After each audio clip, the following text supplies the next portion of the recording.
Muy buenas noches, estimados amigos, bienvenidos nuevamente. Quiero confirmar si se ve, se escucha, me dicen, me escriben, por favor, si se escucha bien. Voy a comenzar a compartir la presentación. Sí, correcto. Gracias, muchísimas gracias. Vamos a poner esto para guiarme en el chat. Listo. Ok. Ya. Ah, listo. Bueno, aquí. Listo. Bien.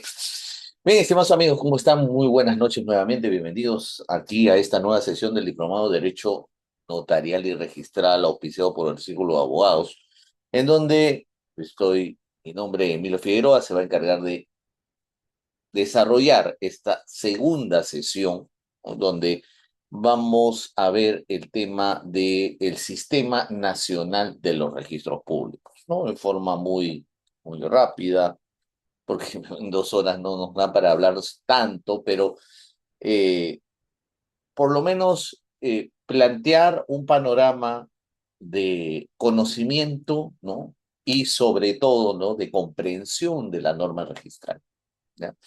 Entonces, en esta sesión vamos a ver entre aspectos de gestión propiamente, gestión administrativa del registro, organización administrativa del registro, y un poco a nivel jurídico, porque si bien es cierto, la, eh, el, el sistema, ¿no? Tiene sus características particulares, ha sido configurado de una manera para que sea lo más eficiente al momento de que las personas soliciten, ¿no? El trámite o la inscripción de algún derecho en el registro. Entonces, digamos, empecemos hablando del sistema, que de repente alguno dice, oye, sistema, pero no, ¿qué es la superintendencia de registros públicos? ¿De dónde me hablas del sistema? Porque el sistema, como conocido como el SINARP, ¿no? Es el conjunto de órganos, ¿no? Como dice el concepto, ¿no? Conjunto es un conjunto organizado de órganos, procedimientos, registros y recursos destinados a otorgar publicidad jurídica a los actos y derechos inscribibles. Entonces dice, oiga, entonces me quiere decir de que no es SUNARP, sino es el SINARP. Y no es así. No es, y tratemos de darle contexto, ¿no? Toda estructura administrativa, ¿no? Tiene un sistema, ¿no? A nivel administrativo, cualquier entidad maneja un sistema, ¿ya? Y ese sistema es el que gestiona y administra a la entidad.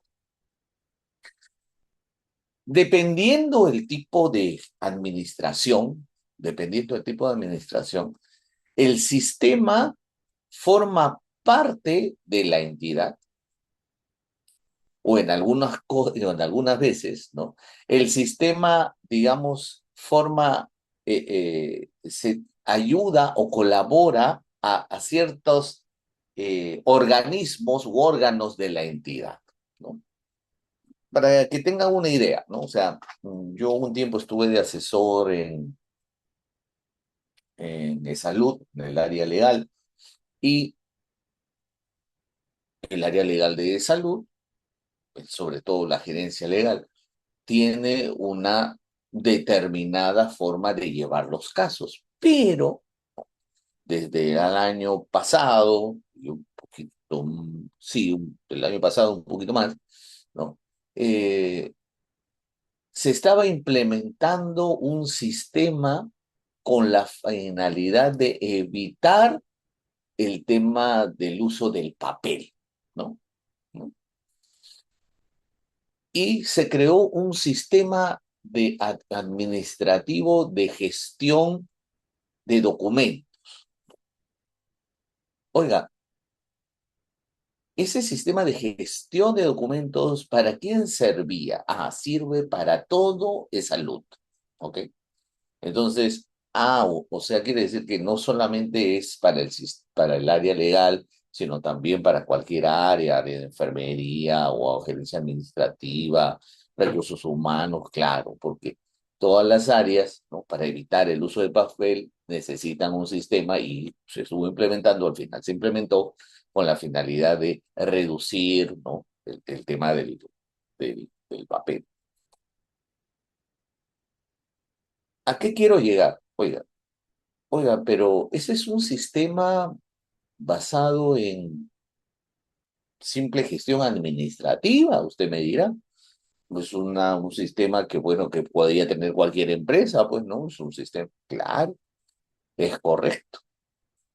¿Y a qué tiene que ver el SINARPO con lo que está hablando? Es que el ente, que es el registros públicos o propiamente la Superintendencia Nacional de los Registros Públicos, necesita un sistema en donde desarrollarse.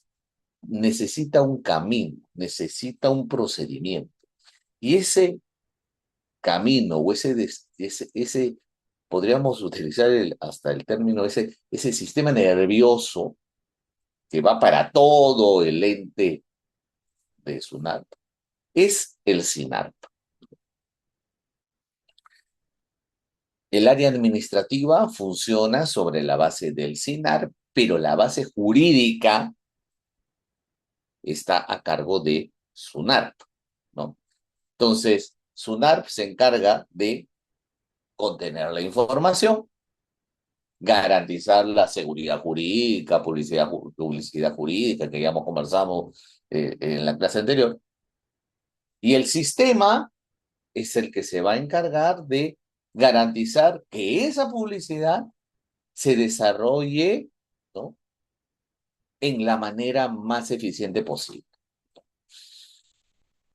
¿Cuáles son los objetivos del Sistema Nacional de los Registros Públicos? Bueno, primero, generar seguridad jurídica brindando los elementos necesarios o los mecanismos necesarios para brindar la seguridad jurídica. Ahí tienen que ver los sistemas que tienen el registro al momento de generar un asiento de inscripción o al momento de que un registrador comience a hacer la calificación registral, el tema de garantizar la verificación de los documentos que ingresan al registro. El sistema permitirá también, de ser posible, garantizar que esa información es fidedigna. Por eso los notarios utilizan un sistema, que es el sistema notario, en el cual transmiten en forma digital, con firma digital, sus partes notariales para la inscripción de actos como transferencias vehiculares o poderes o constitución de personas jurídicas, etcétera. Luego está el tema de la publicidad jurídica, que eso se desarrolla a través de los sistemas que ustedes de repente han ingresado. En algún momento, ustedes de repente han ingresado a la extranet o al SIT SUNAT, ¿no? Al sistema de intermediación digital del SUNAT. Y pueden haber sacado un certificado de gravamen o un certificado eh, de vigencia de poder o simplemente una copia literal. ¿No? Entonces, eso es la publicidad jurídica. Y podrían haber de repente visualizado sus asientos, que es con el servicio, ¿no? De visualización de partidas, que es totalmente gratuito, que cualquiera puede ingresar y durante 30 minutos puede verificar y visualizar todo el tiempo todas sus partidas. Entonces, eso es lo que busca el sistema. Luego está el tema de la uniformidad. ¿Cuál es el sentido de la uniformidad? Así como lo hago yo desde mi computadora, usted también podría hacerlo y cualquier persona que esté en cualquier parte del Perú utilizar los mismos equipos, o, perdón, los mismos sistemas o los mismos procedimientos para obtener lo que está requiriendo. si necesita una vigencia, si necesita visualizar un título archivado, etcétera. El tema de la modernización que ha ido avanzando con el transcurso del tiempo.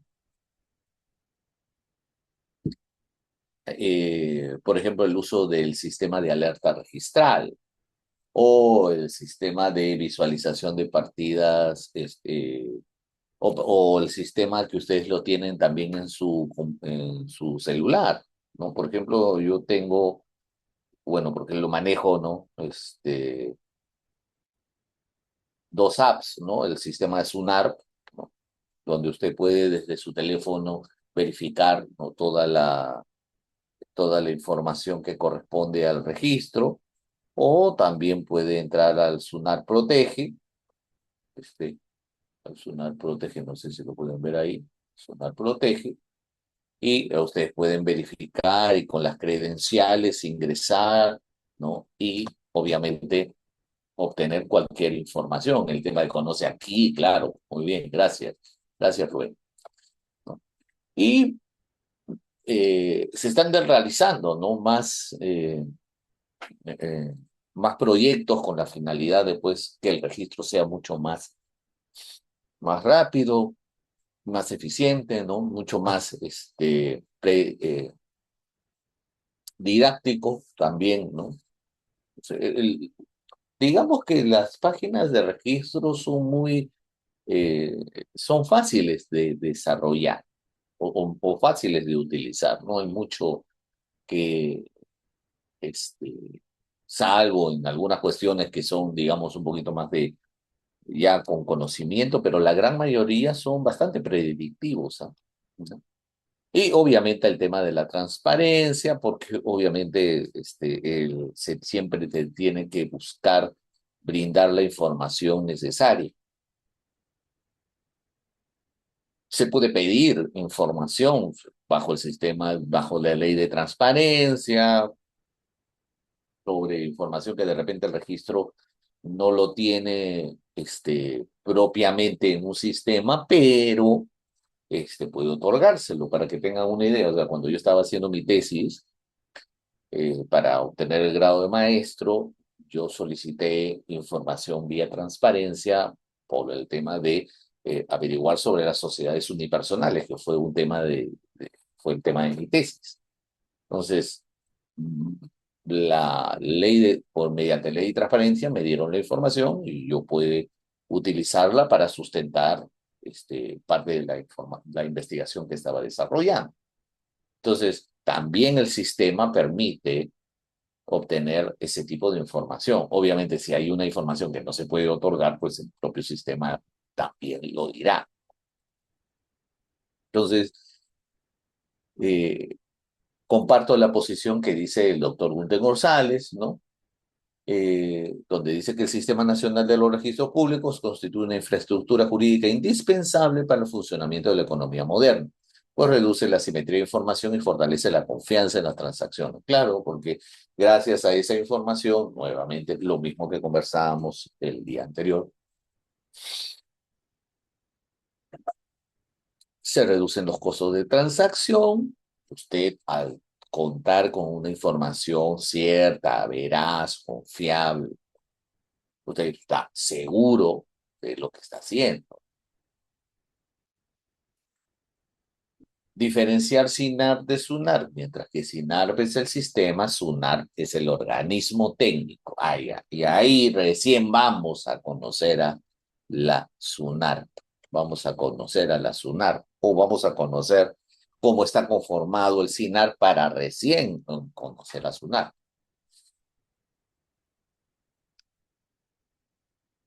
El SINARP está configurado de una manera bastante eh, compleja, pero con elementos muy bien marcados, ¿no? Primero está la SUNAR como ente rector, quien se encarga pues de el desarrollo, o mejor dicho, eh, la gestión, ¿no? De la publicidad jurídica, el análisis de los títulos, derechos que se escriben, etcétera, etcétera. Tenemos el registrador público, tenemos el tribunal registral, tenemos las oficinas registrales, que poco a poco han ido, que en su momento, ¿no? Fueron una gran ayuda para descentralizar al sistema, una ayuda, por ejemplo, yo me acuerdo cuando trabajaba en notaría, que el- las oficinas registrales ayudaban mucho porque gracias a ellos ya yo no tenía que irme pues directamente, porque había algunas partes que se tenían que llevar a la oficina central, ¿no? Si uno trabajaba, por ejemplo, en una notaría en Villa El Salvador, o sea, era un trajín, pues todo un tour, viajar desde Villa El Salvador hasta Jesús María para dejar el parte y después otra vez regresar, ¿no? Sin embargo, las oficinas registrales lograron la descentralización un poco del registro y ya en una notaría que de repente estaba alejada, ¿no? Como Villa El Salvador o Villa María del Triunfo o San Juan de Miraflores o Caraballo, ¿no? Ya tenía acceso a una oficina registral y de esa manera podría tramitar mucho más rápido los títulos. Y no solamente las notarías, sino también para las personas que no necesariamente tenían que irse hasta Jesús María, podrían irse a una oficina registral y ahí obtenían prácticamente la misma información. Y finalmente, órganos de apoyo. Y usted dirá, ¿y qué órganos de apoyo tiene? Ah, bueno, está el área técnica, el área de catastro, área de planeamiento, área administrativa, ¿no? Las áreas de gestión de personal, que se encargan de colaborar con las oficinas registrales o se encargan de colaborar con el sistema de registros públicos, ¿no? Entonces, ahorita vamos a ver propiamente los registros que conforman la SUNAT, ¿ya? Vamos a ver. No quiero tenerlo claro hasta también. Ajá, listo. Perdón. Primero, entrar al lo que es a nivel general, ¿no? Oye, el Sistema Nacional de los Registros Públicos, sí, perfecto, que es la SUNAT, que digamos engloba a SUNARP, ¿no? A su vez, tiene cuatro grandes registros. El registro de propiedad inmueble o llamado también registro de predios. Ahora se llama registro de predios, pero en su momento se llamaba propiedad inmueble. Lo he puesto ahí para que lo comprendan. Registro de personas jurídicas, registro de personas naturales y registro de bienes muebles. La ley, eh, el,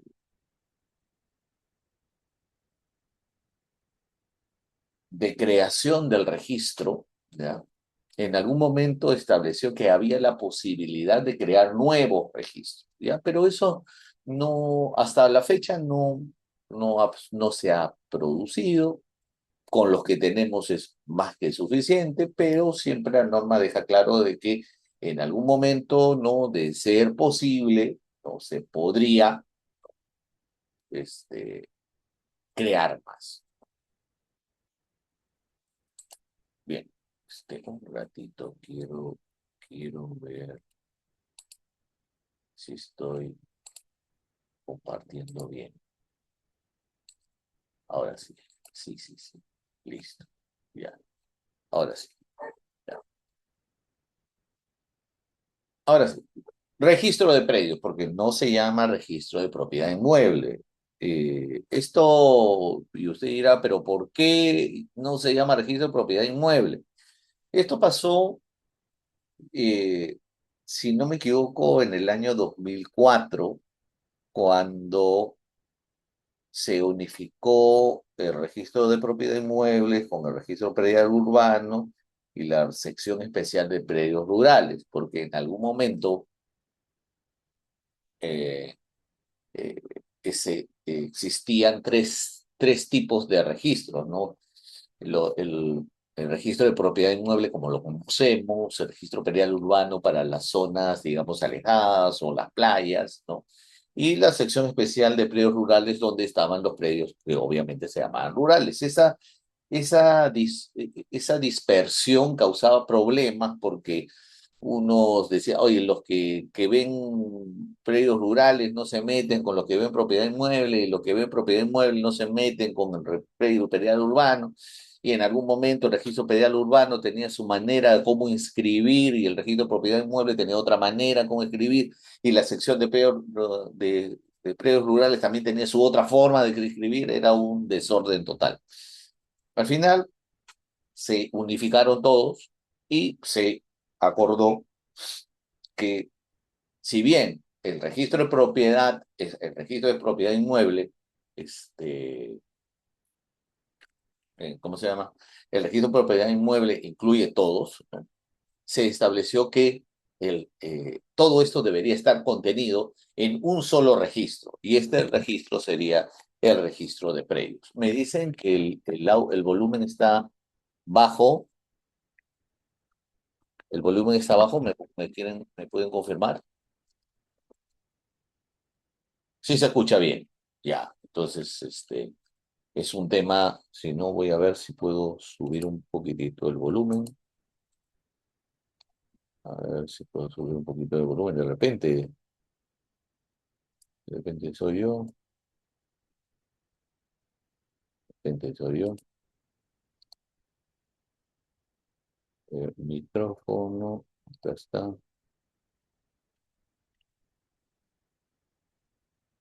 Ya, ¿no? Creo que sí, ya, pero mm, bueno, bueno, acá está el volumen. Ahora vamos a ver si se puede. Ahí se escucha bien. He subido un poquitito más. Sí, muy bien. Un poquitito nada más he subido. Perfecto. Ya. Entonces, el registro de predios. ¿Ya? El registro de predios está, o el registro de propiedad inmueble, ¿no? Está constituido por el registro de predios propiamente, el registro de naves y embarcaciones, el registro de derechos mineros, el registro de concesiones para la explotación de servicios públicos, el registro de áreas naturales protegidas, ¿ya? Eh, Aquí sí tengo que hacer una precisión, y usted dirá, pero ¿cómo es el registro de naves y aeronaves? ¿Cómo no entiendo? O sea, ¿cómo va a ser en propiedad inmueble, propiedad inmueble, naves y embarcaciones? O sea, ya. Lo que sucede es que el decreto legislativo 1400, que fue la actual ley de garantía mobiliaria que derogó la anterior, ¿no? Hizo un cambio, ¿no? En la manera en cómo se ordenaba, ¿no? Se ordena el registro de propiedad inmueble, porque digamos que las naves y embarcaciones en algún momento pasaron al registro de bienes muebles porque eran movibles. Sin embargo, eh, no, como que no tenían mucho sentido, considerando de que, si bien es cierto, las naves y embarcaciones son bienes muebles, la, el uso o la manera del tratamiento jurídico que se le desarrollaba era más aplicable al registro de propiedad inmueble, porque siempre perteneció ahí, considerando que se hipotecaban embarcaciones, ¿no? Por su naturaleza, no se consideraba la hipoteca de embarcaciones, considerando que una embarcación pesquera, sobre todo, ¿no? O tenía un valor alto, pues era sumamente onerosa, ¿no? Entonces, por tanto, lo regresaron a el registro de propiedad inmueble. ¿Cuáles son las características del registro de predios, propiamente, o todo el registro de propiedad inmueble, ¿no? Primero es declarativa constitutiva. ¿Por qué? Ya hemos visto eso, ya lo conversamos, ¿se acuerdan? En la clase anterior. Es por el sistema registral. Nosotros tenemos un sistema mixto. Acuérdense, diferente, no somos ni francés, ni australiano, ni alemán, ¿no? Nosotros somos un sistema mixto similar al sistema registral español. Y nosotros entendemos que hay ciertos derechos que nacen con el registro y hay otros que nacen fuera del registro, ¿no? Por ejemplo, propiedad. La propiedad, ya les había dicho que la propiedad es declarativa, la propiedad nace fuera del registro, ¿no? Artículo 949 del Código Civil. Y si usted desea contar con seguridad jurídica, entonces lo lleva al registro, el registro lo inscribe y en ese momento usted gana la publicidad registrada y la oponibilidad. Pero hay otros tipos de derechos que necesitan inscribirse para tener, ¿no? Para que nazca el derecho. Por ejemplo, las hipotecas o los derechos mineros. O sea, el derecho no nace solamente con la concesión minera, ¿no? O sea, para que tenga validez, eficacia, tiene que inscribirse en ese momento, se crea, ¿no? Por eso es constitutiva. Luego del tema del folio, ¿no? Acuérdense, pues ¿qué implica folio real? Por cada inmueble se abre una sola partida y esa partida contiene toda la historia del bien. Y también hay folio causal cuando se trata de derecho minero, porque el derecho minero no es propiamente un inmueble, sino es una concesión que entrega el Estado para que un particular pueda realizar la actividad minera sobre una determinada área previamente concedida y autorizada por el Estado. Entonces, por lo tanto, esto viene en virtud de un contrato, o ya, no le quieren llamar contrato, aunque en realidad es un contrato. Eh, Resolución administrativa, ya, bueno, entonces eso se basa pues en un acto jurídico o en un negocio jurídico. Entonces este negocio jurídico, esta condición causal, es lo que genera la creación de una partida. ¿Todo se inscribe en registros públicos? No. Nosotros tenemos un sistema que se llama sistema números clausus. ¿Qué significa sistema números clausus? No todo ingresa al registro, no todo. Única y exclusivamente lo que el sistema autoriza en forma expresa. Y usted dice, oye, ¿y cómo yo sé que se inscribe en el registro? Ah, ya. Lo que sucede es que si usted quiere saber qué se inscribe en el registro, usted tiene que ir al Código Civil. En el Código Civil, en el artículo 2019, está lo que es eh, la manera en cómo se organiza el registro público, o por lo menos, ¿no?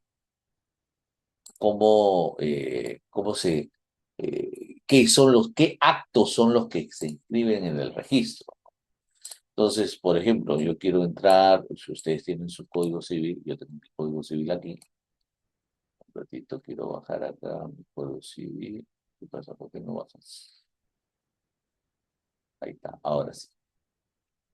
Acá, 2019, ¿no? 2019, 2020, acá está. Entonces, el artículo C, usted entra al Código Civil, el artículo 2019, ¿ya? Te dice cuáles son los actos y derechos inscribibles. Y ahí está todo lo que se permite que ingrese al registro. Cualquier otro acto o contrato que no esté expresamente establecido en la ley no se va a inscribir. Por ejemplo, ¿qué se inscribe? Digamos, ¿un contrato de arrendamiento es inscribible? Sí, es un contrato de arrendamiento es inscribible, por supuesto, ¿no? ¿Un pacto de reserva de propiedad es inscribible? Por supuesto, es un pacto de reserva de propiedad es inscribible, ¿no? eh, todo eso se puede escribir. Por eso se le llama números clausos.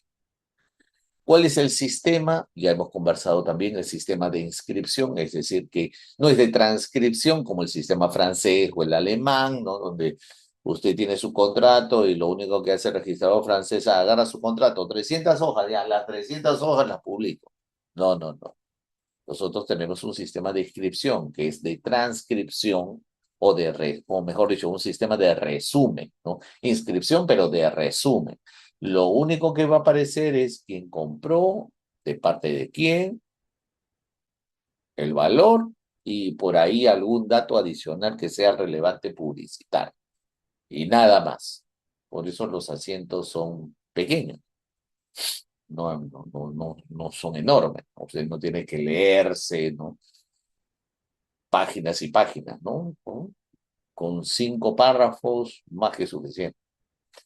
Y obviamente la oponibilidad que la da el artículo 2022, ¿no? Que dice para oponer derechos reales sobre inmuebles, perdón, a quienes también tienen derechos reales sobre los mismos, es decir, sobre el derecho que se opone esté inscrito con anterioridad al de aquel a quien se opone, ¿no? Acuérdense que este es un derecho facultativo. Si usted quiere escribirlo bien, no quiere escribirlo, no hay ningún problema. Pero después no se queje si hay un conflicto en el derecho que usted está ejerciendo, ¿no? Luego tenemos el registro de personas jurídicas, ¿no? El registro de personas jurídicas, de acuerdo a lo que está establecido en la ley, el registro de personas jurídicas está conformado por el registro de personas jurídicas, que entiéndase es asociaciones, fundaciones, comités, comunidades campesinas, basados en las personas jurídicas que están reconocidas en el Código Civil. Registro de sociedades mercantiles, que digamos son eh, que propiamente son las sociedades, ¿no? Se ha mantenido el tema de sociedades mercantiles, pero en realidad debería ser registro de sociedades a secas, pero bueno, eso es otro tema. Eh, y aquí están pues todas las sociedades que nosotros, o que usted de repente conoce, ¿no? Sociedades anónimas, ¿no? En realidad hay más, son, son 7 tipos o en realidad 10, ¿no? Subtipos, ¿no? Sociedades anónimas, ¿no? Y sus 3 variedades, bueno, 4, eh, con las SACs, incluyendo las SACs, ¿no? Eh, Sociedad de responsabilidad limitada, la SRL, las colectivas, las comunitarias en sus 2 variedades, las civiles en sus 2 variedades, etc. Registro de sociedades mineras. Usted dirá, oye, pero sociedad minera no es lo mismo que una sociedad anónima es una sociedad minera. Sí, pues, pero se registra sobre la base del tipo de actuación que realiza, ¿no? Entonces, hay sociedades mineras. Sociedades pesqueras, sociedades de registro de hidrocarburos, registro de personas jurídicas creadas por ley. Aquí estamos hablando de las que son, como su nombre lo dicho, su nombre lo dice, creadas por mandato de la ley. Entonces, estas, ¿no? Por ejemplo, las comunidades las asociaciones de base, ¿no? Se crean por ley, se inscriben ahí. No son, no son personas jurídicas, ¿no? No queda como ley. Y el registro de empresas individuales de responsabilidad limitada, ¿no?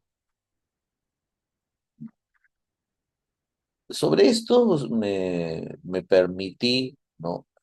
También igual decir, oye, ¿cuáles son las características? ¿No? Aquí sí el registro de personas jurídicas es íntegramente constitutivo, ¿ya? Es constitutivo, no es declarativo, por si acaso. O sea, quiere decir que todos los derechos que ingresan al registro necesitan estar ahí para que puedan surtir efectos. Si no se inscriben, no surten efectos. Punto. La misma persona jurídica, si no se inscribe, no existe, ¿no? Entonces es constitutiva, ¿no? Eh, Folio causal. Uy, usted dirá folio causal, ¿por qué no es folio personal? ¿No? O bueno, ahí hay un criterio. Yo personalmente considero que no debería ser folio causal, sino sería folio, este, folio personal, porque por cada persona jurídica se abre una, eh, eh, una partida, ¿no? Pero acepto la discusión y la discrepancia, ¿no? Porque algunos dicen que no, porque la persona jurídica es un contrato. Bueno, eso es cierto, ¿no? Las sociedades se crean bajo un contrato, ¿no? Oiga, ¿y la asociación qué es? ¿Es un contrato o es un acto jurídico? ¿No? La asociación, contrato o acto jurídico, o sería un negocio jurídico. Ah, entonces sería causal, pues entonces. Y algunos dirán, no, pues, pero doctor, si la asociación se convierte en una persona jurídica, se debería ser un folio personal. Sí, pero nuevamente, nace de un negocio jurídico.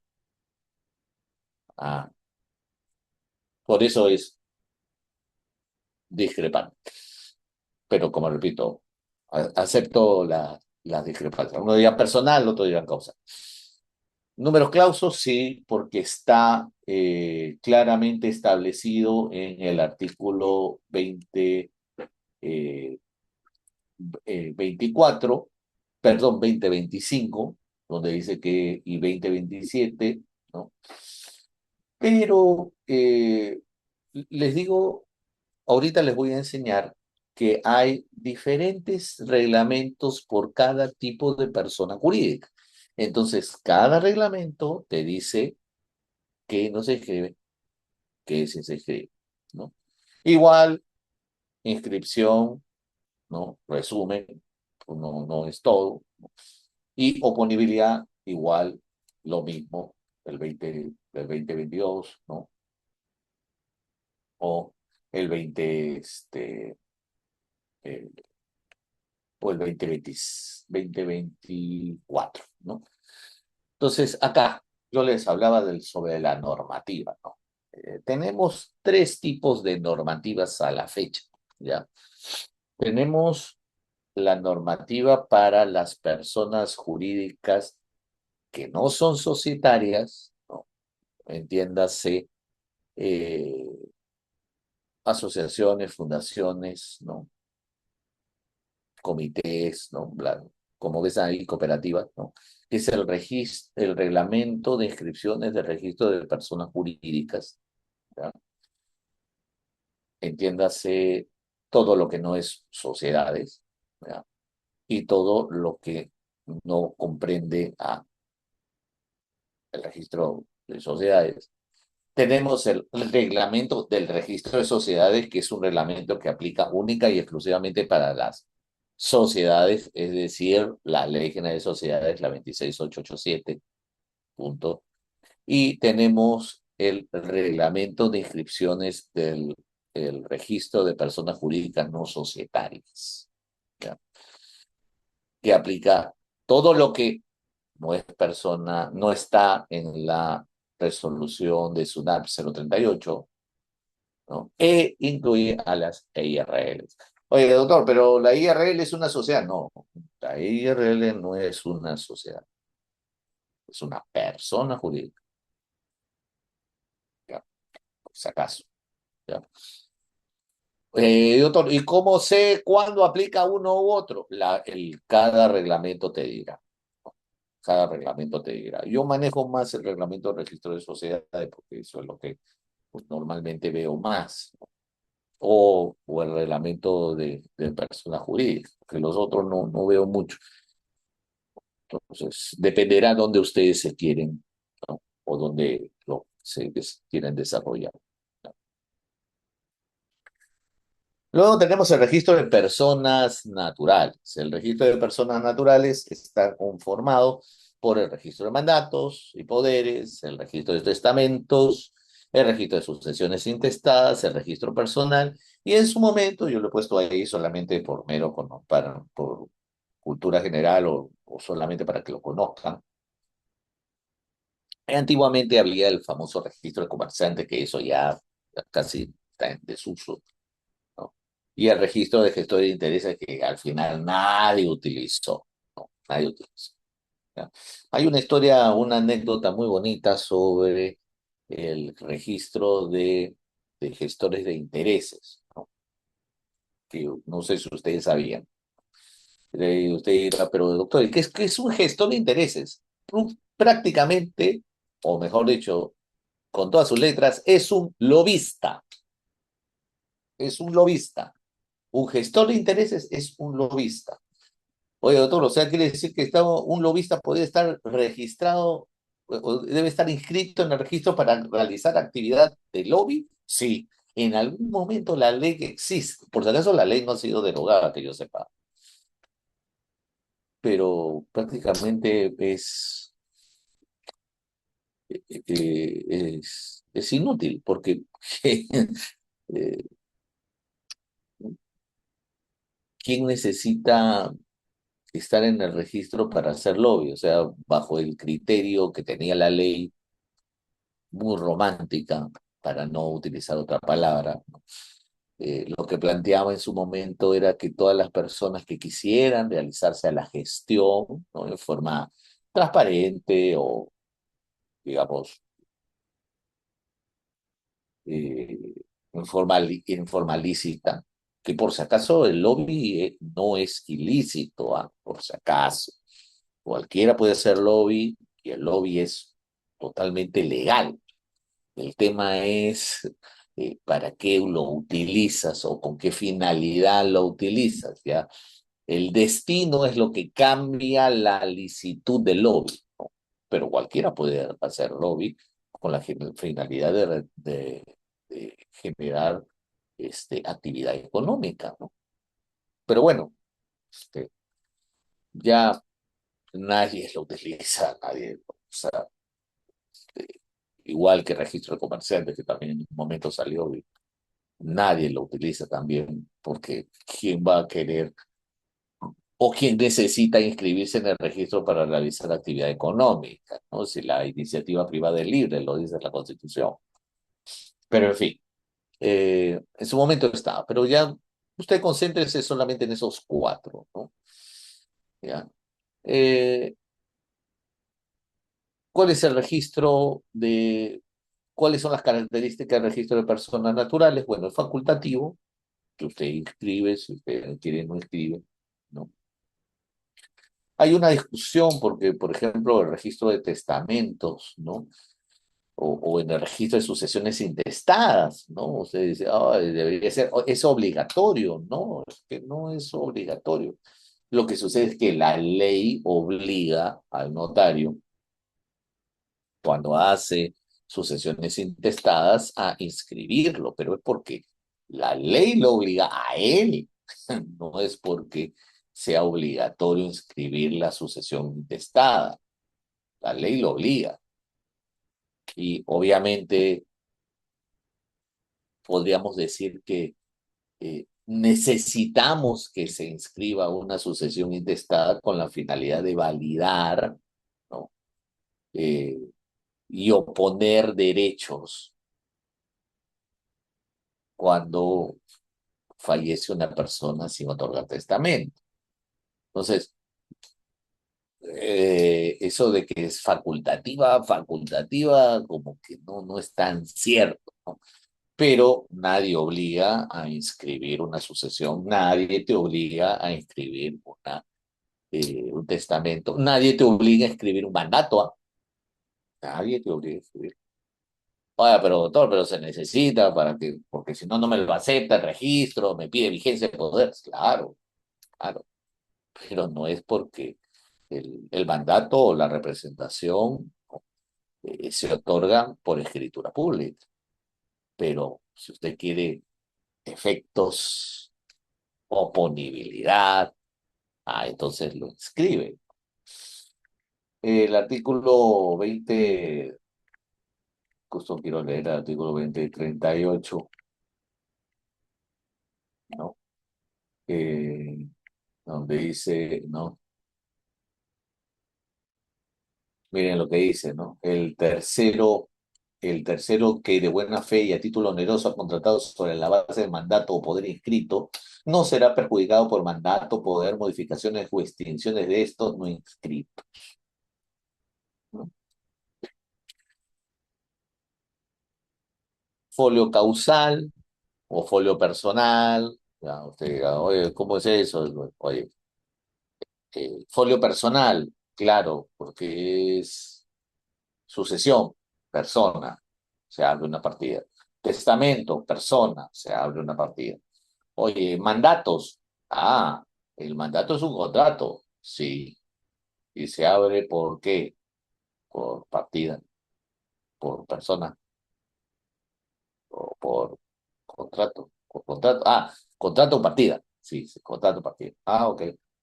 Oiga, ¿y el apoderamiento es un contrato o es un acto jurídico? Ah, no, el apoderamiento es un acto jurídico.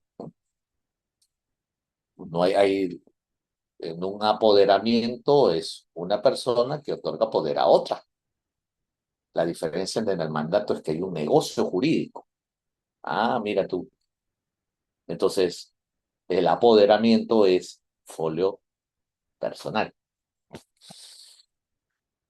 Eh, contratos extrajudiciales, estimado, bueno, no sé, dice HP, me imagino que es por la computadora.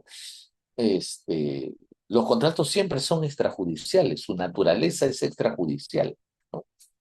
Mariela, estimada Mariela, los contratos siempre son extrajudiciales, no, no conozco contratos judiciales, siempre son extrajudiciales. Eh, Tú quieres inscribir un contrato, dependerá del tipo de contrato que se inscribirá. Por eso, si es un contrato sobre un predio, se inscribe. Si es un contrato sobre acciones, no se inscribe.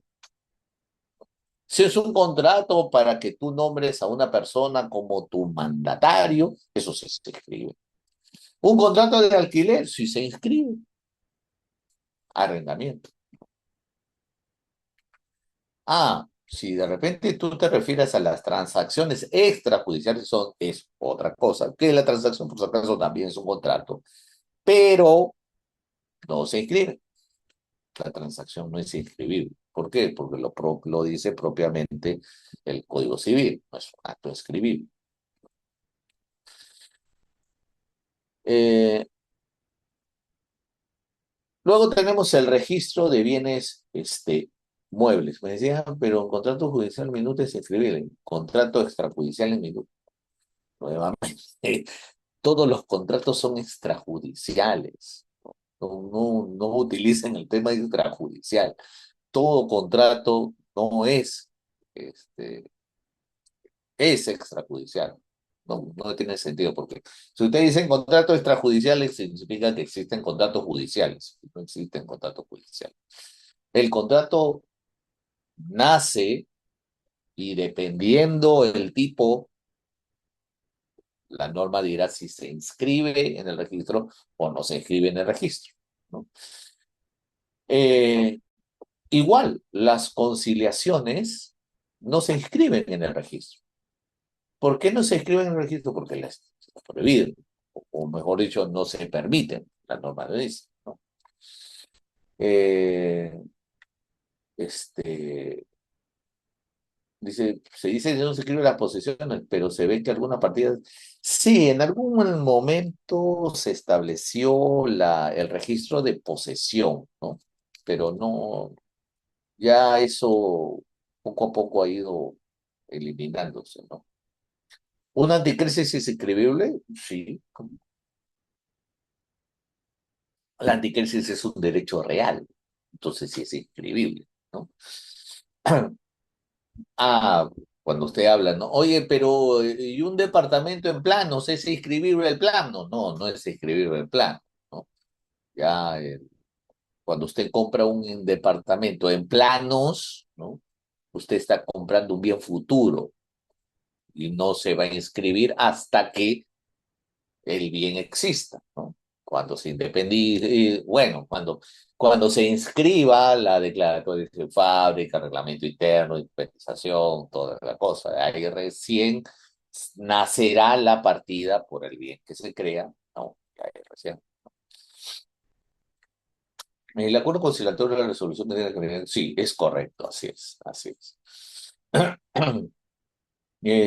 Si no se escribe, ¿por qué las inmobiliarias vendan en preventa? ¿Es válido eso? Claro, es válido, ¿no? Es más, la actual ley de propiedad horizontal, que, que derogó la anterior ley que antes era de la propiedad horizontal, es otro decreto legislativo, ahorita no me acuerdo cómo qué número es, ¿no? Ya permite la inscripción de las preindependizaciones, ¿no? De tal manera de que eso ayuda, ¿no? La, si no me equivoco, la prehorizontalidad, horizontalidad, prehorizontalidad, ahí está, perdón, prehorizontalidad, horizontalidad, perdón, en fin. ¿Qué significa eso? Eh, cuando uno está construyendo un edificio, ya de por sí en el registro, a nivel extrarregistral, aparece como un terreno, pero yo puedo inscribir que sobre de ese terreno va a existir un futuro edificio que va a estar constituido por diferentes unidades independientes, propiedad horizontal, y yo puedo preinscribir esa horizontalidad, ¿no? De tal manera de que ya en el registro pueda existir la futura partida tal. Eso es lo que está en, en esta nueva ley. La posesión es un derecho, sí, la posesión es un derecho, no, la posesión es un hecho, la propiedad es derecho, la posesión es un hecho. Bien, registro de bienes muebles. Ya, el registro de bienes muebles, como también este, como les había comentado, con el decreto legislativo 1400, la modificación de la ley de garantía mobiliaria, algunos de los que estaban ahí, ¿no? Algunos de los registros salieron y otros quedaron. ¿Qué registros están aquí? El registro de bienes muebles, que son los que, bueno, si hay algún bien mueble registrable, ahí va. No vehicular, porque el vehículo va en el registro de propiedad vehicular, registro de aeronaves, y en su momento existía, aunque es un registro que ya está en desuso, el registro mobiliario de contratos, que prácticamente está derogado, ¿no? Aunque por ahí dicen que se mantiene sobre las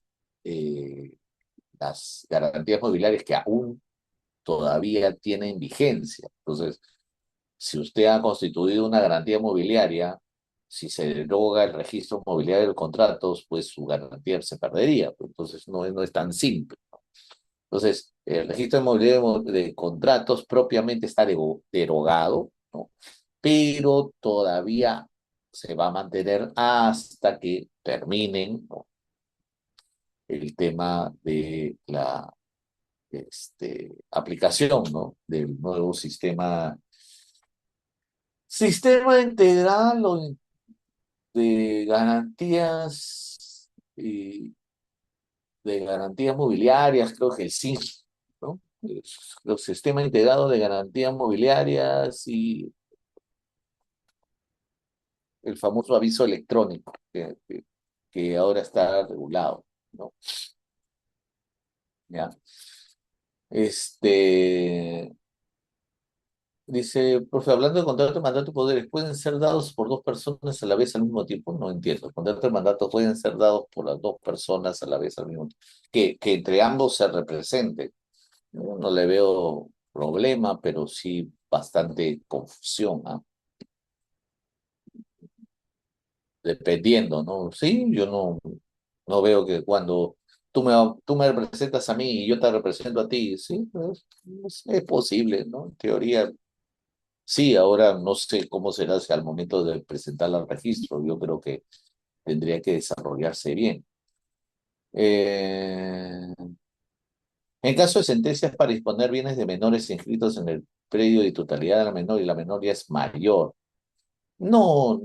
A ver, este, de por sí, cuando, bueno, es un tema que me saca un poquito, ¿no? Pero solamente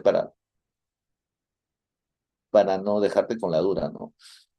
Una vez que ya se otorgó la autorización de venta, y se vendió el bien, ya no tiene mucho sentido el asiento, ¿no? O sea, ya, o mejor dicho, si es que se hizo una inscripción, ¿no? Ya cumplió sus efectos. Ahora, si usted dice, no, pero yo siento que me perjudicaron, ya lleve su problema al Poder Judicial, ahí que lo resuelvan, ¿no? Eh, Respecto a los bienes inmuebles con acciones y derechos, ¿se considera comprar un problema? Bueno, para eso debería estimado Junior, asesorarte, ¿no? Porque comprar acciones y derechos puede ser un problema. Si es que no estás bien asesorado. Si estás bien asesorado, no hay ningún inconveniente, ¿no? Las posesiones son transferibles, ¿se pueden vender? Claro que se puede vender una posesión, aunque yo discrepo porque la posesión, como repito, es una situación de hecho. Entonces, ¿cómo te voy a vender un hecho? No es posible. Yo te vendo mi derecho, no mi hecho. Sí, ¿ya? Eh, es que, ya, lo que pasa es que dependerá, es que en realidad las joyas no se inscriben, salvo que ni que hasta una joya muy valiosa no se inscribe, ¿no? Eh, lo que se puede hacer, o si usted de repente quiere mantener un registro, sería hacer un inventario, ¿no? Pero más allá, ¿no?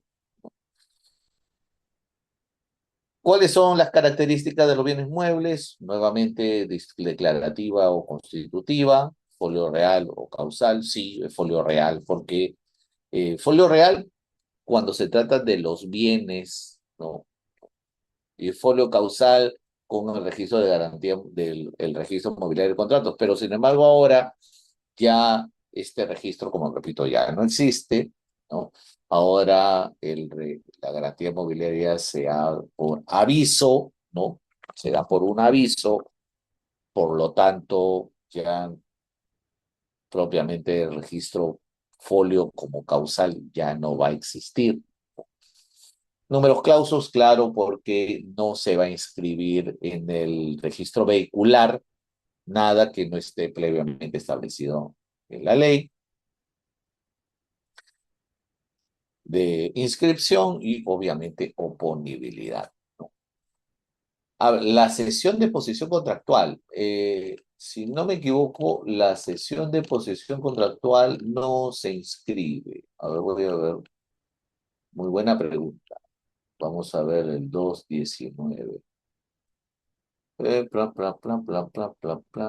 Pum, pum, pum, pum, No, no se escribe. ¿Ya? Eh, dice,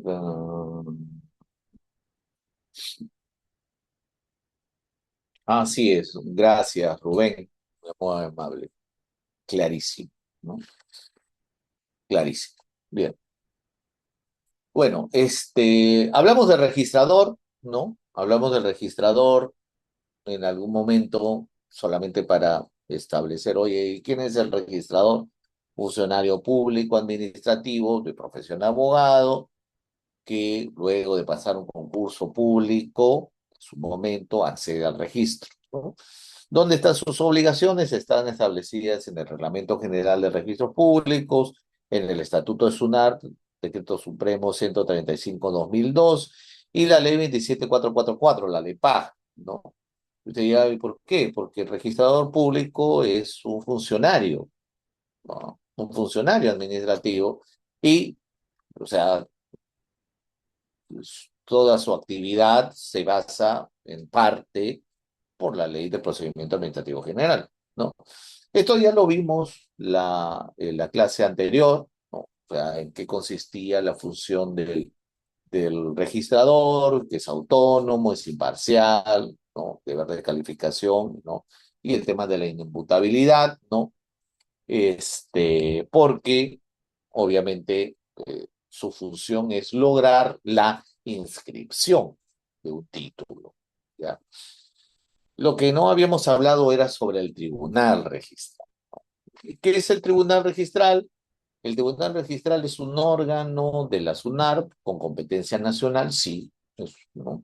Que resuelve, que conoce y resuelve en segunda y última instancia administrativa las apelaciones contra las observaciones, tachas y otras decisiones de los registradores y abogados certificadores, en su caso, emitidas en el ámbito de función registral. Claro, o sea, no solamente el tribunal,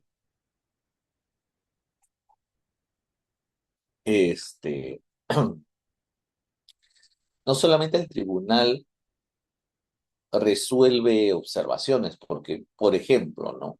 No sé si ustedes saben, si usted no está de acuerdo con una publicidad, ¿ya? O si usted considera que una publicidad emitida por el registro eh, no es o no tiene o no está realizando o no publicita lo que es correcto o es veraz, usted podría apelar esa, esa publicidad para que pueda ser resuelta por el tribunal registral, considerando que hay tipos de certificaciones registrales que son compendiosas, es decir, y eso lo vamos a ver, creo, si es que vemos el tema de publicidad, me parece que sí, sí lo voy a ver. Eh, Hay diferentes tipos de publicidad. La publicidad material, que es la cognoscibilidad, la posibilidad de que usted acceda a la información del recinto, y la publicidad formal, que es la que se emite a nivel de documentos, ¿no? Como los certificados, ¿no? Y dentro de esa publicidad formal hay dos tipos: la publicidad formal, eh, digamos, literal, cuando lo que busca usted es la impresión de una copia literal de la partida, no quiere lo único que quiere es eso, ¿no? La impresión, punto. Y luego están los certificados compendiosos que corresponden a la evaluación que hace un registrador sobre una determinada partida. Por ejemplo, un certificado de vigencia de poder es un certificado compendioso. ¿Por qué es compendioso? Porque lo que va a hacer el registrador es agarrar y revisar la partida y verificar si la persona a la cual usted está solicitando saber si está con poder vigente o no, realmente es como usted solicita. O verificar si realmente el poder de esta persona está a la fecha vigente o ha sido revocado. Ese análisis lo hace el registrador. Emite un certificado y ese certificado dirá, la persona fulanito de tal tiene poder vigente o no tiene poder vigente. Punto. De repente usted dirá, oiga, yo sí tengo mi poder vigente, ¿por qué el registrador me dice que no tengo mi poder vigente? Ah, no, yo apelo y puede llegar al tribunal registral para que se corrija o se rectifique este error, ¿no? Resuelve oportunamente y dentro del plazo legal apelaciones interpuestas contra la negatoria de inscripción, interpretando y aplicando la ley. Sí, correcto. ¿Cuáles son las características del tribunal registral? Bueno, primero, autonomía funcional, ¿no? O sea, ellos se encargan de resolver todos los actos, ¿no? Que corresponden a las apelaciones que han sido realizadas por los usuarios. Obviamente tienen una condición de órgano colegiado, especializado, ¿no? En derecho registral, de tal manera de que resuelven todas las controversias basadas en la calificación registral. Eh, no es que sea un filtro del registrador, ¿eh? No, yo no lo considero como tal. Yo considero que la posición del tribunal registral, ¿no? Es de garantizar que, que la función del registrador no sea eh, eh, malinterpretada y menos que sea menospreciada, porque el, el registrador tiene un criterio, para eso es abogado, ¿no? Oiga, pero el tribunal registral le dice, este, podría decirle, ¿no? Oye, revoco tu observación. Oiga, pero ¿por qué la revoca? Por una razón. De repente el registrador ha interpretado mal. O de repente el registrador tiene una posición correcta, pero para el caso no es lo que le corresponde la aplicación de la norma. Entonces ahí hay el registrador, digamos, no tiene una posición totalmente diferente. Entonces, lo que tampoco no es buscar una eh, peleas en la casa, ¿no? La idea también del tribunal registral es la calificación registral a nivel integral, porque no solamente, o sea, no es que el registrador hizo una observación y el tribunal se basa únicamente en la apelación que hace el usuario a la posición del registrador. No, porque la idea es que el tribunal registral tiene que evaluar todo el título, ¿no? Con la finalidad de verificar si realmente, en eso sí, el registrador realizó debidamente su función, ¿no? Debidamente. Entonces, obviamente, el tribunal tiene toda la posibilidad de revocar o cambiar o modificar o confirmar, pues de repente también, pues confirmar, pues el registrador tenía la razón y el tribunal dice, bueno, sí, pues la apelación del usuario no tiene sustento, ¿no? Y gracias a ello comenzar a uniformizar el criterio. O sea, de esa manera revisa y uniformiza toda el criterio registral, de tal manera de que tenga predictibilidad. Por eso es, digamos que el registrador, ¿no?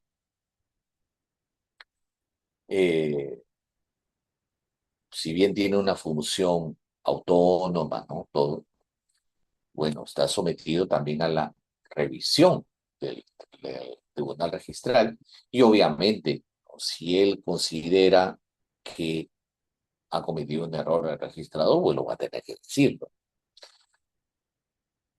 Y obviamente el tribunal registral es, como es un órgano colegiado y es administrativo, es el que declara el fin o agota la vía administrativa. Usted no está de acuerdo con la decisión del tribunal registral, entonces usted tiene la posibilidad de iniciar una acción contenciosa administrativa ante el Poder Judicial, ¿no? Esa es la posibilidad, ¿no? El tribunal puede realizar una nueva observación ante la omisión del registrador. Dependerá, ¿no? Dependerá. Porque este, si es que en la apelación, ¿no? Hay evidencia, ¿no? O se presentan de repente nueva información, ¿no? Es posible, ¿no? Podría, pero eh, hay que tener mucho cuidado nuevamente. El tribunal va a tener que tener mucho cuidado al momento de emitir la resolución, porque la idea también es, nuevamente, no, eh, no causarle más complicaciones al usuario. A ver, eh, sí, eso lo vamos a desarrollar todavía, Diego, pero eso cuando veamos el procedimiento registral, ¿ah? Cuando veamos el procedimiento registral, ahí sí vamos a desarrollar no solamente cómo desarrollamos, es el tema del trámite para lograr la inscripción, sino también el tema de la apelación, ¿ah? Eso sí, sí, eso sí ya lo tengo mapeado. ¿Cómo está conformado el tribunal registral? El tribunal registral está conformado por 5 salas, ¿ya? Tenemos 3 salas en Lima, una en Trujillo y una en Arequipa. Ahí están las 5, ¿ya? Desde hace bastantes años tenemos esa conformación.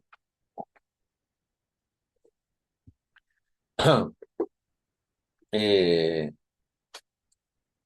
¿Quiénes integran el tribunal registral? El tribunal registral está integrado por 16 vocales, ¿no?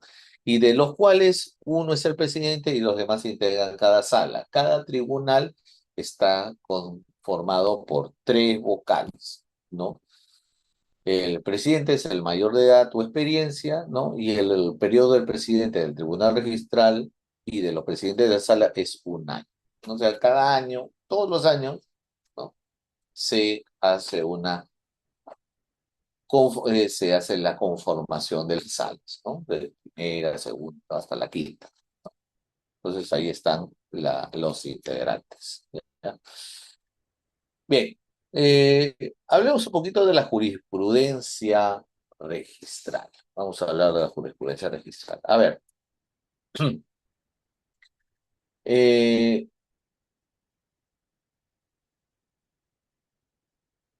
desde hace bastante tiempo, ¿no? Desde hace bastante tiempo, ¿no? El registro público se encarga de generar, ¿no? Doctrina y jurisprudencia. Doctrina porque publica o realiza capacitaciones y al mismo tiempo se encarga también de publicar precedentes, ¿no? De observancia obligatoria, ¿no?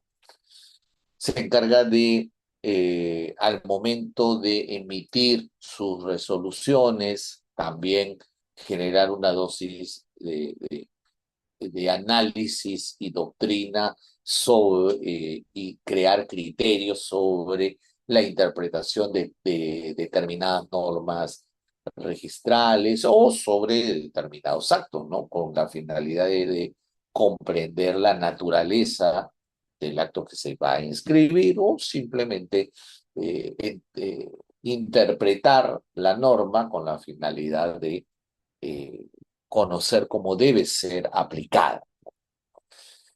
De acuerdo a lo que dice el artículo cuarto de la ley 27444, aplicado a las resoluciones del Tribunal Registral, que son resoluciones administrativas, dice que los actos administrativos al resolver casos particulares, perdón, que los actos administrativos que al resolver casos particulares interpreten en modo expreso y con carácter general el sentido de la legislación, constituirán precedentes administrativos de observancia obligatoria por la entidad, mientras dicha interpretación no sea modificada. Dichos actos serán publicados conforme a las normas, a las reglas establecidas en la presente norma. O sea, todo acto que genere el tribunal registral es un acto administrativo, porque es un órgano colegiado regulado por normas administrativas, ¿no? Y obviamente su función es resolver y emitir resoluciones sobre casos particulares. Ese es el sentido del tribunal. Como es un ente administrativo y se regula también por la LEPAJ, entonces esos actos que emite, ¿no? Son precedentes de observancia obligatoria. Ojo que no es el Tribunal Registral no es el único órgano que emite precedentes de observancia obligatoria, ¿no? Todos los órganos administrativos, Tribunal de Servir o el tribunal de algún organismo regulador, Indecopi, genera precedentes de observancia obligatoria que lo que buscan es uniformizar el criterio y crear predictibilidad al momento de emitir predictibilidad para que todos sepamos cómo aplicar debidamente el derecho o entender cómo se aplica el derecho. ¿Ya? Nuestra Es importante la relevancia de la jurisprudencia registral porque estas resoluciones sirven de guía. ¿Ya? El registrador no se manda solo, el registrador tiene que tener un criterio que puede ser por su experiencia profesional, pero también se basa en el criterio que tiene la, el tribunal registral. O sea, él puede tener un criterio, pero si el tribunal registral le dice, mira, ¿sabes qué? Tú tendrás un buen criterio, pero aquí se aplica el que nosotros hemos dado, perfecto, no hay nada más que discutir. Esta necesidad de generar eh, esta guía, como dice ahí, garantiza decisiones previsibles y obviamente disminuye la litigiosidad. Si uno conoce cuál es la posición que tiene el registrador en determinadas áreas, entonces no va a ir en contra de lo que dice la norma, pues no va a agarrar y no va a contradecir a lo que dice el tribunal porque obviamente su derecho nunca se va a inscribir. Ahora, esta jurisprudencia registral también tiene variedades, ¿ya? ¿Cuáles son los tipos que existen? Tenemos los precedentes de observancia obligatoria, tenemos los plenos registrales y tenemos las resoluciones registrales, ¿ya? Oye, eh, las resoluciones registrales son las resoluciones que emite el tribunal sobre cualquier caso, ¿no? Cada vez que un caso sube al tribunal, el tribunal emitirá una resolución. Y punto, ya está, lo resuelve. Es por eso que los registradores algunas tienen mucho cuidado cuando eh, toman conocimiento de resoluciones del tribunal, porque algunas resoluciones del tribunal eh, son vinculantes y hay otras que no lo son. Oye, por ahí en algún momento, cuando yo trabajaba en un estudio, ¿no? Teníamos un caso, ¿no? Y por A o B, o cosas del destino, el, yo tenía una resolución de un caso similar que había emitido el tribunal y yo utilicé esa resolución para sustentar eh, una subsanación a una observación que había realizado el registrador. Y el registrador, con toda razón, me dijo, bueno, sí, es interesante la posición que usted está diciendo, sí, corresponde a una posición que ha emitido el tribunal registral, pero le cuento que esa decisión que ha emitido el tribunal no es vincular.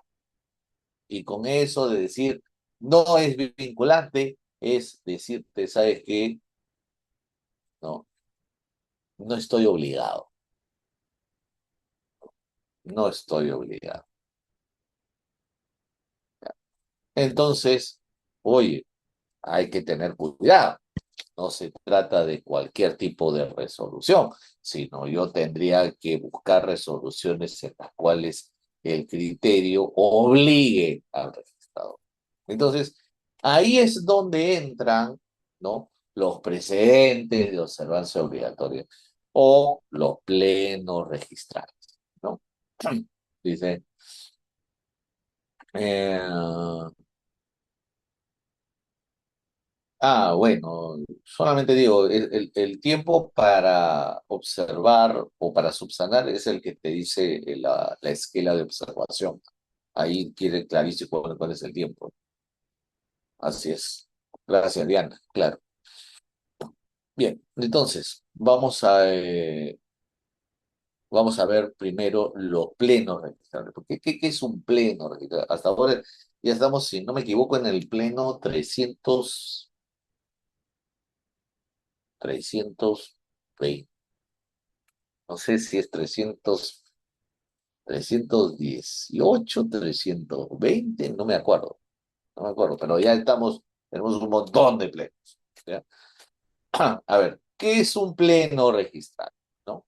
El pleno registral, de acuerdo a lo que dice el reglamento del registro públicos, es la reunión de los vocales que integran el tribunal registral, que debidamente convocado se pronuncia sobre diversos aspectos vinculados a sus funciones.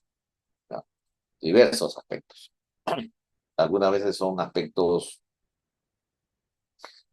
meramente de gestión administrativa o algunos son obviamente para resolver algún tema, ¿no?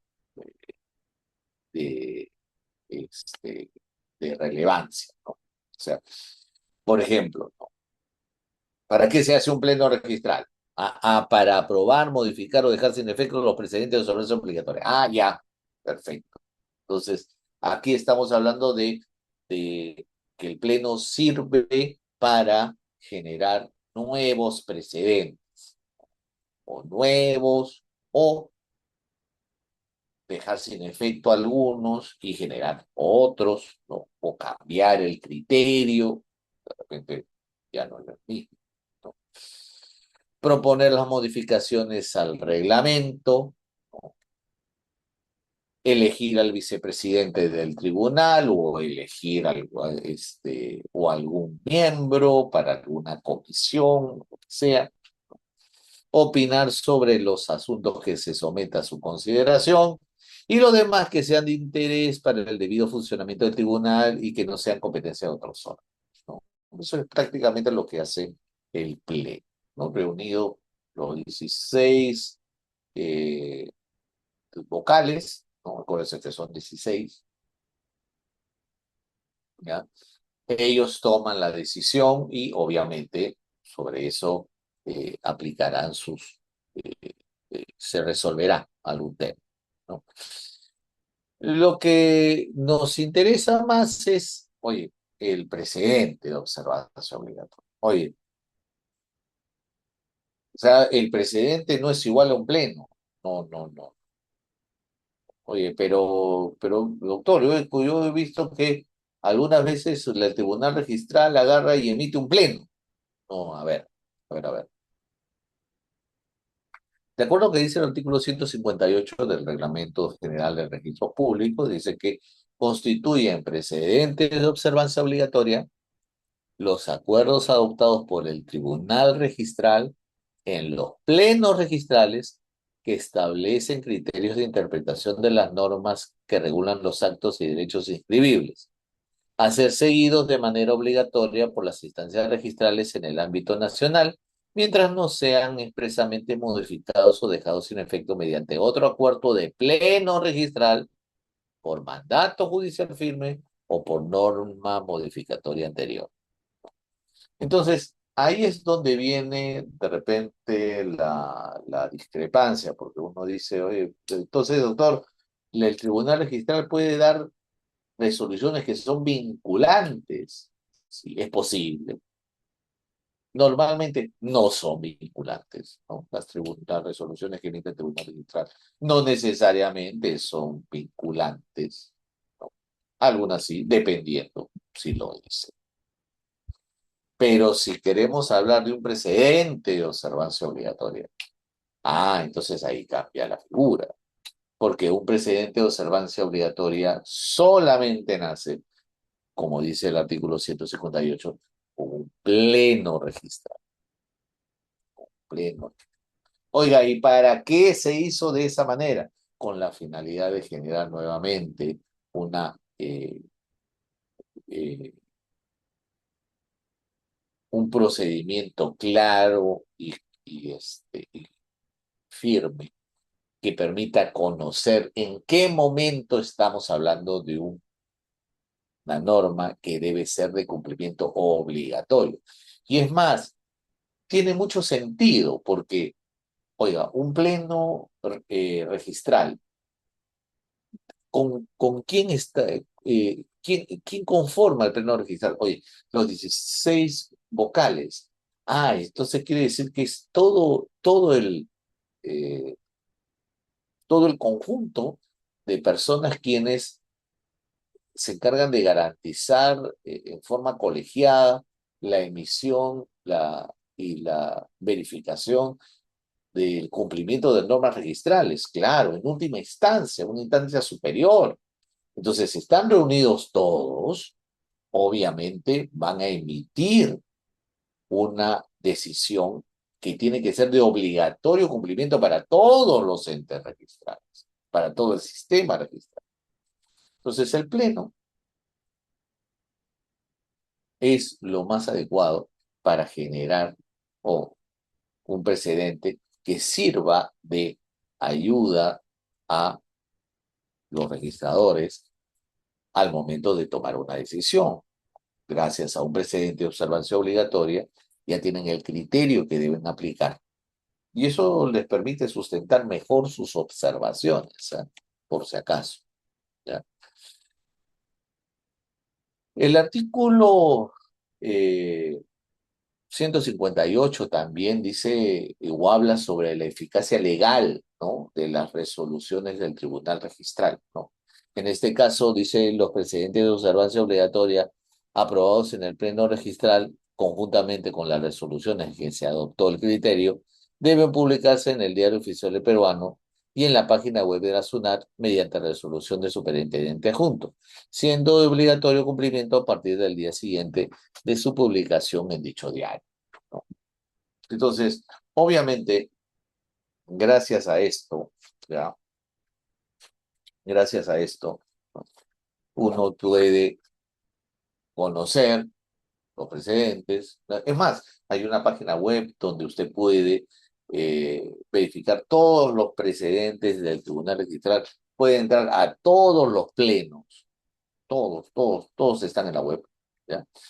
Y hacer, eh, digamos, eh, estudios de todas las posiciones que tiene el Tribunal Registral sobre eh, diferentes casos que ha resuelto en su vida, ¿no? Recuerden que la jurisprudencia registral, por su naturaleza, ¿no? Lo que busca es efectos a futuro. O sea, eh, no es solamente concentrarse en un caso concreto, ¿no?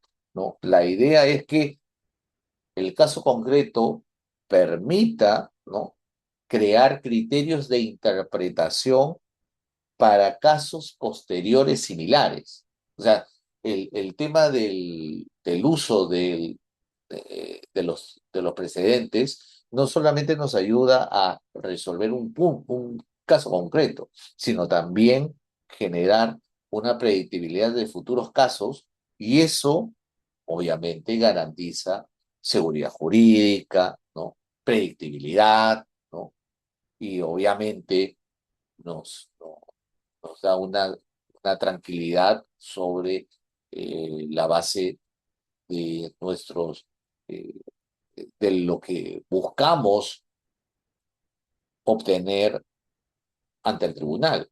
Si yo conozco el derecho, si yo sé que mi pedido está debidamente sustentado y además conozco que el tribunal ya tiene un criterio sobre el tema que yo estoy discutiendo, entonces yo debo estar completamente convencido que mi título va a lograr la inscripción. O yo voy y en el caso de que mi título haya sido observado, tengo toda la posibilidad de apelar y yo estoy convencido que vaya obtener una resolución favorable a mi persona. Bien, eh,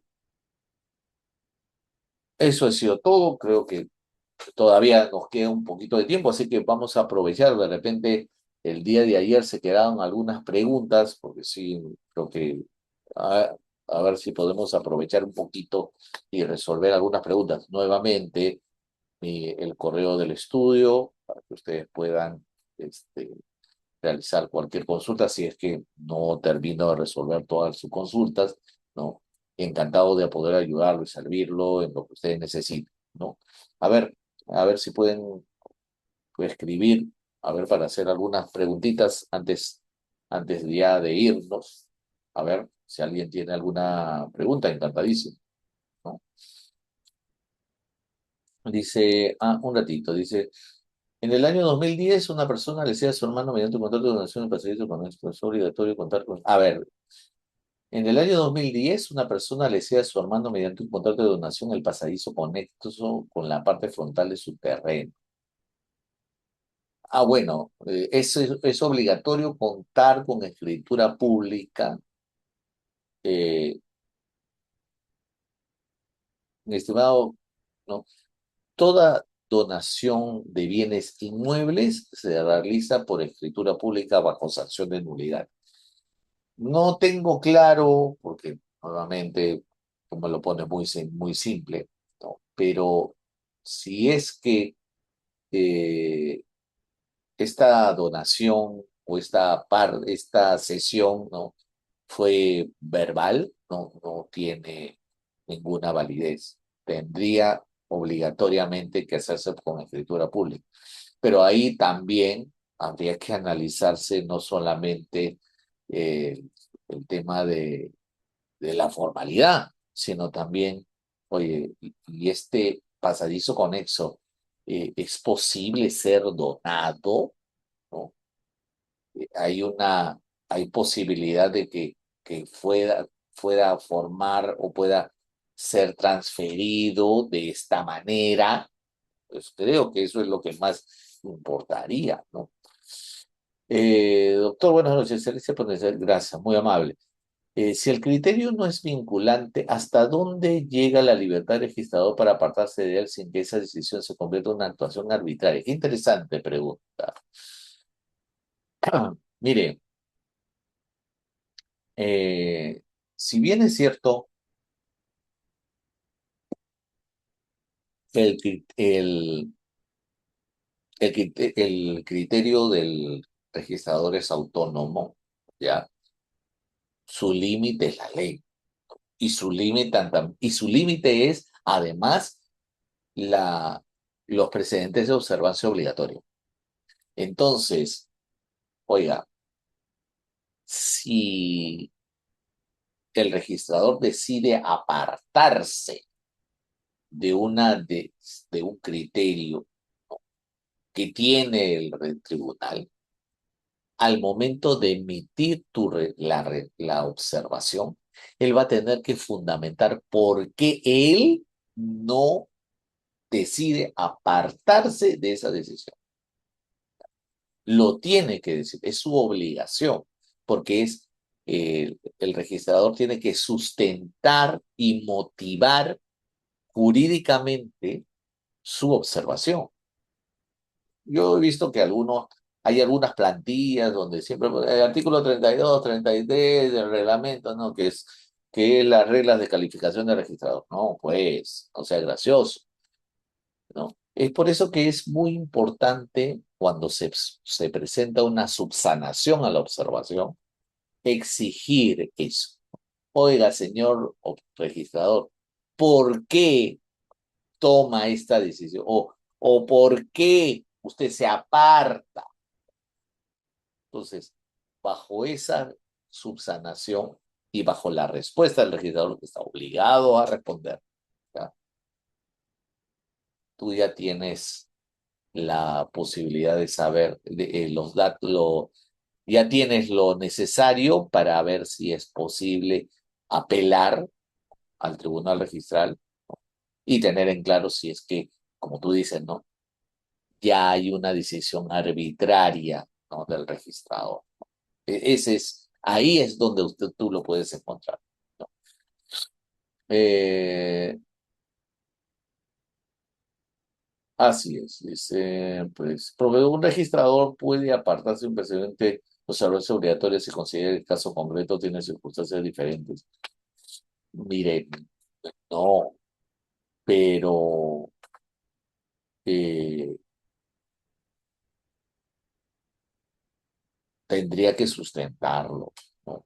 Tendría que sustentarlo. No puede o sea, no es que se aparte, ¿no? Sino que se tendría que decir, no creo que sea tan atrevido para decirte, me aparto del criterio. No, lo que va a decir es que la situación no es aplicable al precedente, no es aplicable.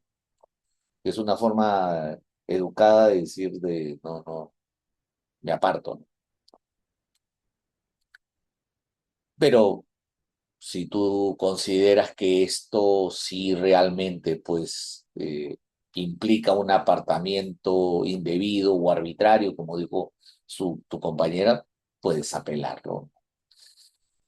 ¿Qué significa bajo sanción de nulidad? Ah, bueno, sanción de nulidad significa que si tú no lo realizas bajo la forma que la ley te dice, la ley sanciona que ese acto que has realizado sin cumplir la disposición legal, es nulo, ¿ya? Para saber si un acto escribible es declarativo o constitutivo, se debe revisar la norma, pero en sí, ¿cuál es la regla y cuál es la excepción? A ver, eh, de por sí los actos declarativos están establecidos sobre la base de la ley, ¿no? La ley te dice cuándo un acto es declarativo y un acto constitutivo, por si acaso. Por ejemplo, la propiedad es declarativa, ¿no? Las personas jurídicas son constitutivas, ¿no? Los poderes, el apoderamiento es declarativo, pero para que produzca sus efectos necesita inscribirse para que sea oponible, mejor dicho, para que sea oponible, perdón, porque produce sus efectos desde la fecha de la escritura pública, pero para que sea oponible contra otros poderes, tienes que escribirlo en el registro, ¿no?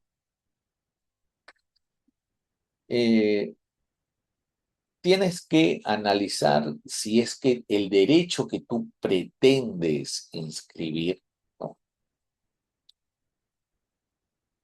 necesitas que sea publicitado con la finalidad de generar oponibilidad a otros derechos, ¿no? Eso es lo que se busca cuando uno va al registro. Oye, yo quiero que mi derecho esté protegido, por eso, y que se oponga a otros, ¿no? Por eso yo lo inscribo. Ah, y obviamente también usted podrá decir, oye, yo tengo mi derecho y no me interesa inscribirlo en el registro porque yo, así como estoy bien. Ah, bueno, perfecto.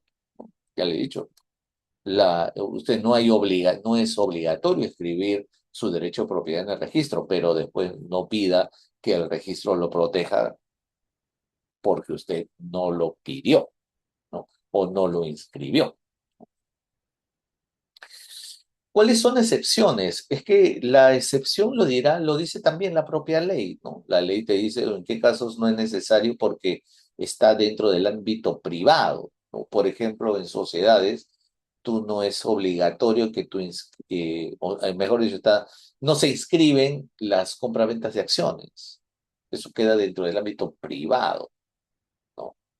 Oye, pero yo quisiera inscribirlo para que todo el mundo. Sí, pues, pero es más, la norma te dice, no, no lo inscribas porque no se va a inscribir porque no está no se permite y porque eso ya corresponde a la esfera interna de la autonomía voluntad de las personas. Dice, si existe el testamento del otorgante ya fallecido, ¿se puede hacer una ampliación? Ah, no puede. No. Si ya falleció, ¿cómo va a ampliar el testamento?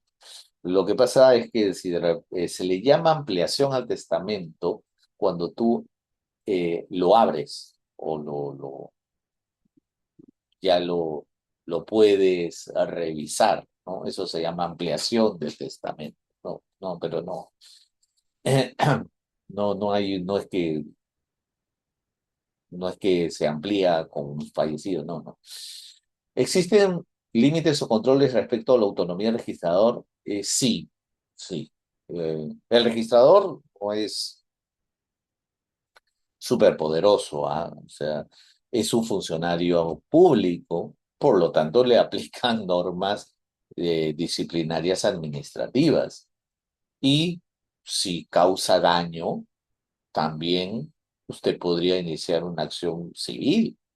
Y si comete un delito, hay responsabilidad penal. Ah, por supuesto que sí. Dice, doctor, ¿qué cree usted que se debería reforzar en el fraude y falsificación de documentos contra el crimen organizado?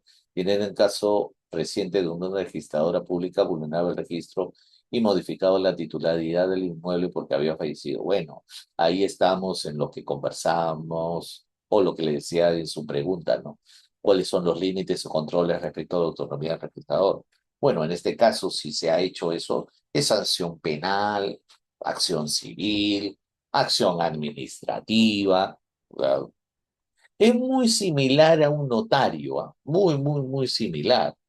O sea, si el notario comete una infracción en el ejercicio de sus funciones, es quejado al colegio de notarios y si causa daño, puede iniciar una acción civil y si causa un delito, puede ser denunciado ante el Ministerio Público. O sea, exactamente lo mismo. Dice, doctor, buenas noches. Una pregunta. ¿El tribunal puede resolver la duplicidad de partida electrónica? Claro, sí,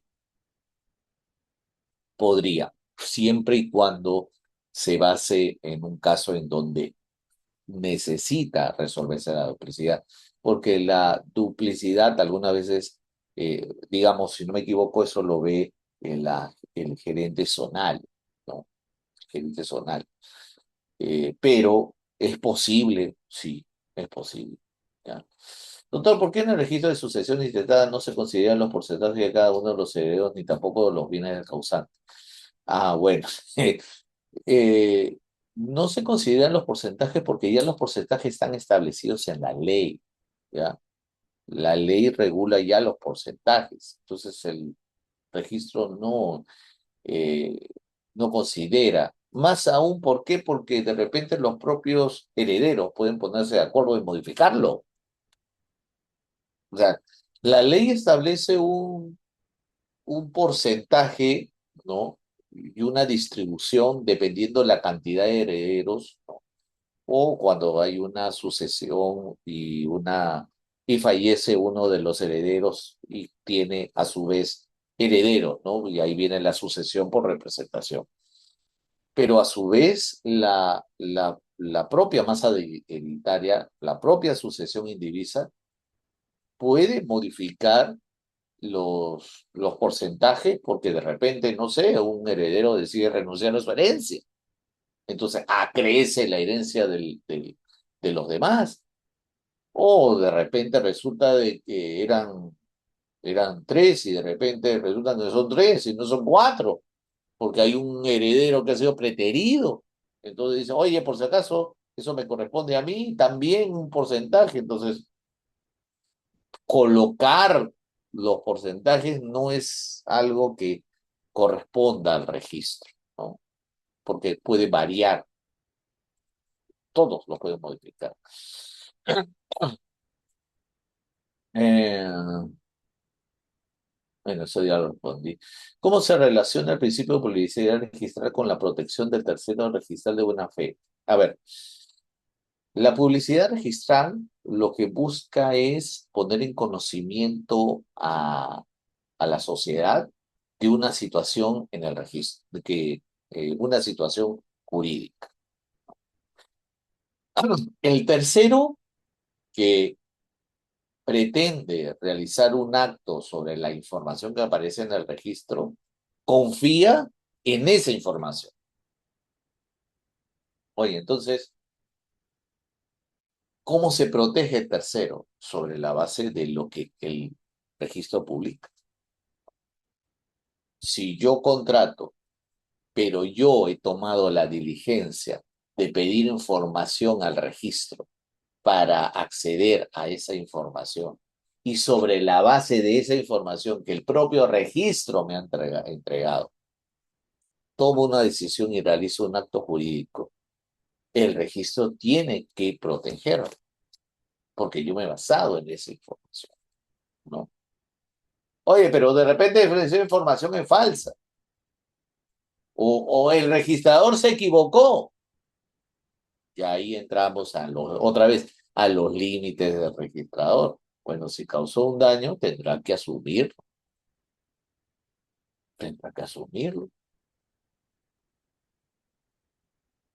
Oye, si yo he contratado sobre la base de que aparecía en el registro, bueno, pues el registro me protege y eso lo dice textualmente la ley. Oye, pero esa documentación ha sido falsa, ese título es nulo. Ya, eso ya se verá en el Poder Judicial. Solo la donación de inmuebles se registra, la de inmuebles entiendo que no. No, la de muebles también se escribe, por si acaso. Si usted dona su vehículo a otra persona, se escribe la donación de bienes muebles. Si una escritura dice, perdón, no, ya. Dice, si una escritura se suscribió no habiendo presentado sí, cartilla de autovalú, que es un requisito, ello puede ser objeto de nulidad de inscripción a su nato. A ver, yo entiendo que de repente el notario no, este, no, o quiero entenderte, Rafael, o sea, no le entregaron la cartilla del autovalúo al notario, porque el notario lo único que tiene que verificar es el cumplimiento del pago del impuesto, y esa es su responsabilidad, no es responsabilidad de SUNAT. O sea, el registrador no va a pedir, a ver, hay una compraventa, a ver, quiero verificar si pagaron el impuesto. No, eso no va a verificar, eso no va a verificar, solamente va a verificar si el notario pidió o, o verificó eso, nada más. ¿El notario lo verificó? Sí. Ah, ya. Problema de él, mío no. El registrador solamente verifica si es que lo hizo el notario, pero el registrador no va a pedir, este, o no va a solicitar la nulidad, o no, o va a impedir la inscripción, nada, no, no, no. Hay un departamento en el quinto piso que tiene azotea y en registros públicos aparece como azotea, donde tiene participación de las áreas comunes del año 2005, aunque en la municipalidad se aparece como departamento y la azotea también. ¿Por qué por qué al querer hacer la ampliación de fábrica, la zona pide que acepten los demás propietarios del edificio? ¿Cómo podría evitarse esto? Estimado Martín, escríbeme escribe al estudio. Ahí esto tiene otra forma. Si en el caso que son personas que no entienden del derecho, ¿cómo debería modificar si en el caso que son personas que no entienden del derecho, ¿cómo sería motivar las observaciones? Bueno, ¿qué te podría decir, Damari? ¿No? O sea, los registradores son abogados. Entonces, yo he visto algunas observaciones que son bastante claras. Ahora te comento, con la IA se podría trabajar muchísimo el tema de la redacción, ¿no? O sea, de repente el registrador es muy técnico, ¿no? Bueno, entonces pídele pues a ChatGPT, bueno, esto que es técnico, conviértemelo en, digamos, para que lo pueda entender cualquier persona que no conozca el derecho y te lo redacta. O sea, ya dependerá mucho eh, eh, de la practicidad o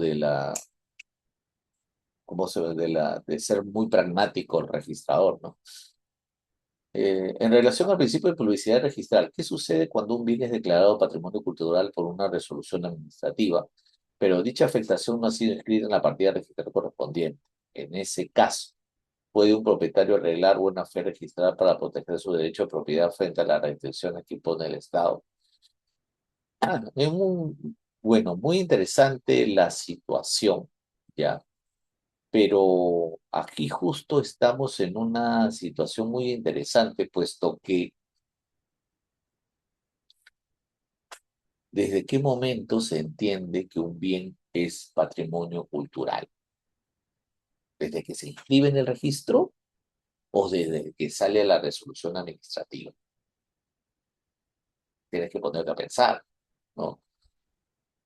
Porque si la eficacia de la condición de patrimonio cultural es constitutiva, entonces yo estoy de acuerdo contigo que dice, "Oye, no está en el registro, entonces a mí no me afecta". Pero si la declaración es declarativa, o sea, yo lo inscribo en el registro para que tenga oponibilidad, pero eso no significa que deje de ser patrimonio cultural, ¿ah? O sea, ahí hay que tener un poquito de cuidado, ¿no? Tampoco no hay que aprovecharse de, de la publicidad registral, porque, como repito, hay ciertos derechos que nacen fuera del registro. Oye, ¿para qué los inscribo? Ah, para que todo el mundo lo sepa, pero eso no significa que ese derecho no existe. El derecho existe, ya, por si acaso. Dice, doctor, cuando existe una discrepancia entre lo que aparece en la partida registral y lo que consta en el título archivado, ¿qué información debe prevalecer para determinar la situación jurídica del inmueble? Bueno, de acuerdo a lo que dice el artículo 2014, si no me equivoco, 2014, así es.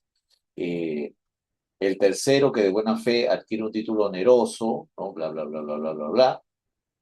No, mejor te lo leo completo para que lo entiendas, ¿no? Dice, el tercero que de buena fe adquiere a título oneroso algún derecho de persona que en el registro aparece con facultades para otorgarlo, mantiene su adquisición una vez inscrito su derecho, aunque después se anule, rescinda, cancele o resuelva el del otorgante por virtud de causas que no consten en los asientos registrales y los títulos archivados que lo sustentan. Dos, no es el asiento únicamente, es el asiento y la partida, por si acaso. ¿Cuál es su postura de la omisión de la calificación de los folios causales derivados en las garantías inmobiliarias? Bueno, sin comentarios. La verdad. En fin. Ok. Dice, buenas noches. En el otorgamiento de escritura pública vía judicial, ¿qué podría observar el tribunal registral? El caso es que se cuenta con la minuta de compra-venta del inmueble vía notarial, el vendedor representante de la inmobiliaria falleció, la inmobiliaria ya no existe en registros públicos y SUNAT. En ese mismo caso, el procedimiento para la demanda de otorgamiento de escritura se puede iniciar con un centro de concentración. No, no, no, no. Ya. No entiendo, mi estimada Samantha, eh, entiendo o quiero entender, tú quieres hacer un otorgamiento de escritura, ¿no? Entiendo, no es que ya tienes el otorgamiento, ¿no? Eh, te recomiendo que escribas al estudio. Sí es posible, pero no es con una conciliación, no hay conciliación.